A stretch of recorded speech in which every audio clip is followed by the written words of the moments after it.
Most cities have one obvious cultural identity, one dominant culture. Singapore, on the other hand, has many, and they lay side by side in a city the size of a small island, each one distinct from the next. In one day, on foot, I walked from Chinatown to Little India to Arab Street, and I also experienced a pleasant throwback to Vienna when I saw two familiar faces.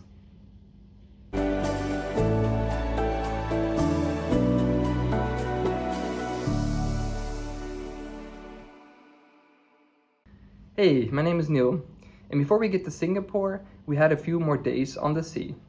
Between Hong Kong and Singapore, we had 3 more sea days. And even though the ports are really the highlight of the journey, most of the journey takes place on the sea. Every day the captain comes on the intercom and gives us an update of what is going on. The temperature, the direction, how far we have traveled, and so on. This is something that really quickly becomes routine and familiar. Distance from the last port, 758 nautical miles. And the distance from Yokohama, 2,515 nautical miles. Next port of call is Singapore, and the distance to this next port, 700 nautical miles. Weather forecast for today, air temperature 27 degrees Celsius, seawater temperature is 28 degrees Celsius. Those days at sea, I kept meeting more and more people, and also deepening the connection with the people that I had already met. Social events on the ship made it easy to connect with people, even across language barriers.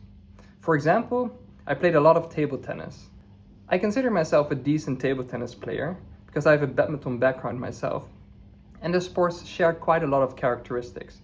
For example, fast footwork, hand-eye coordination, or good reflexes. And there were a lot of good players on the ship as well, so I'd really had a fun time playing with them and getting to know them better. Doing sports jointly is universally bonding. The ship's dining and restaurant meals are all included in the voyage fee, but the bars operate separately and require extra payment, which makes sense.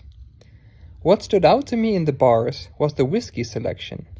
Japanese passengers seem to have a serious appreciation for good whiskey. For my own part, I was happy to discover they stocked non-alcoholic beers. I generally try to avoid alcohol, but I do enjoy the taste of a beer. Finding a proper 0% option at a bar was great. Before every port of call, Peaceboat organizes a session about the destination.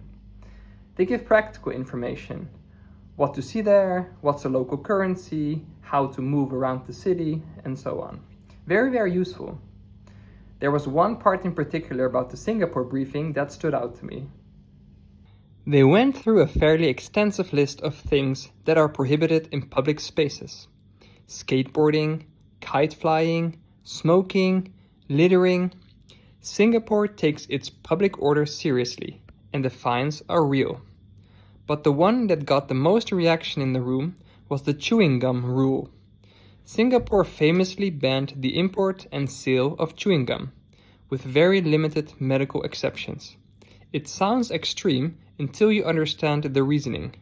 The country had serious problems with gum being stuck in public spaces and on the MRT train doors, which caused mechanical failures, so they simply eliminated the problem entirely. It tells you something about how Singapore operates as a society. As we sailed south from Hong Kong towards Singapore, the further south we sailed, the more the temperature climbed, until we were sitting at close to 30 degrees Celsius on deck. Tropical warmth replacing the cooler air we'd left behind in Japan. And with that came the announcement everyone has been waiting for. The on-deck pools were open. Swimming in a pool while the sea passes by in every direction is a unique experience. And then we arrived, one of the world's busiest ports. Ships everywhere, cranes, infrastructure on a massive scale. Just like Hong Kong, Singapore carries a British colonial past. It was a British colony until 1963. Now it's a city-state of 6 million people living in a city the size of a small island. And it attracts people from all over the world. I explored Singapore by myself and entirely on foot.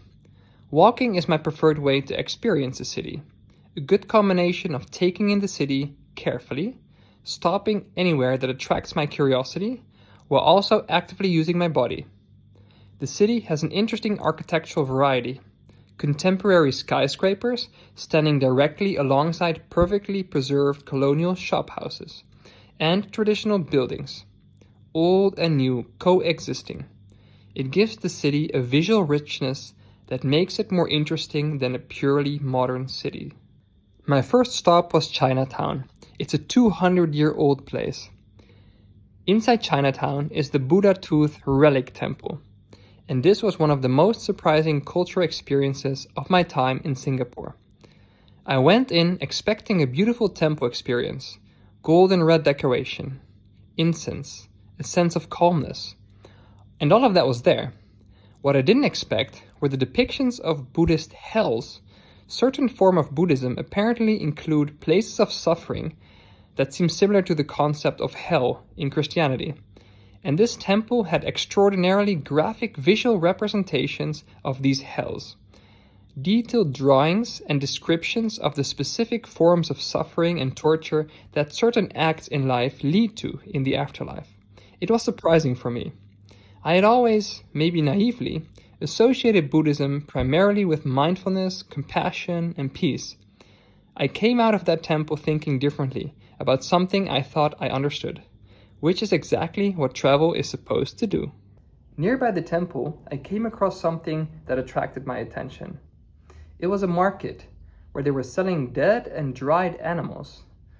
Bees, salamanders, snakes, and all sorts of other animals.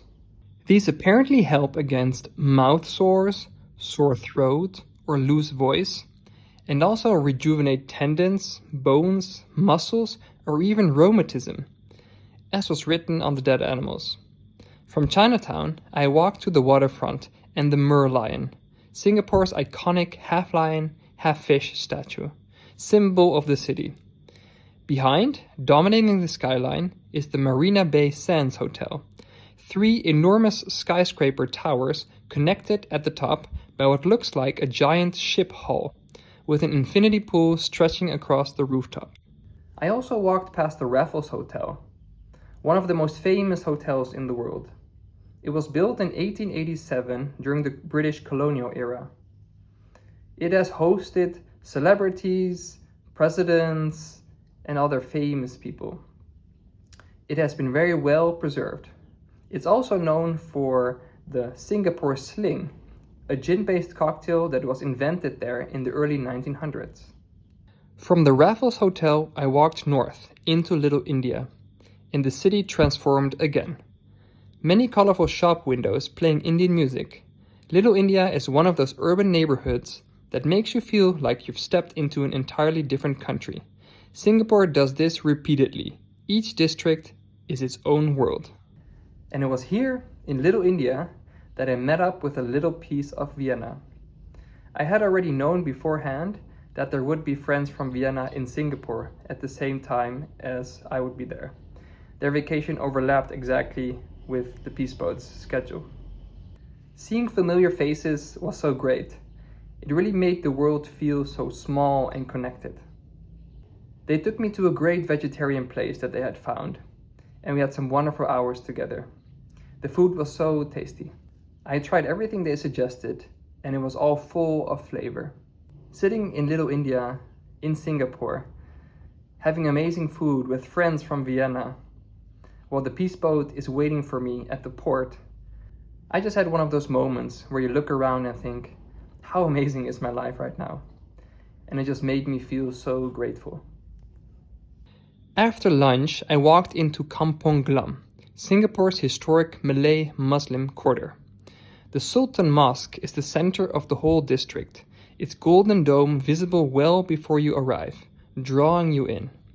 Inside the mosque, it's cool and calm, a beautiful space that feels worlds away from the glass towers a few blocks away.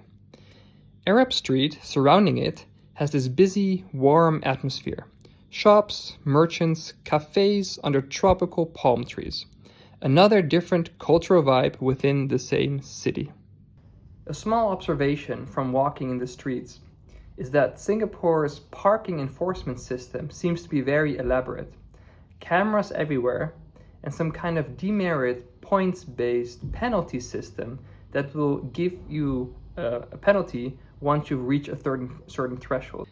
I also made it to Clark Quay, Singapore's riverside bar and entertainment district, and my final stop of the day. Lit up converted warehouses and colorful buildings along the river. Many restaurants and bars. The place has a pleasant energy.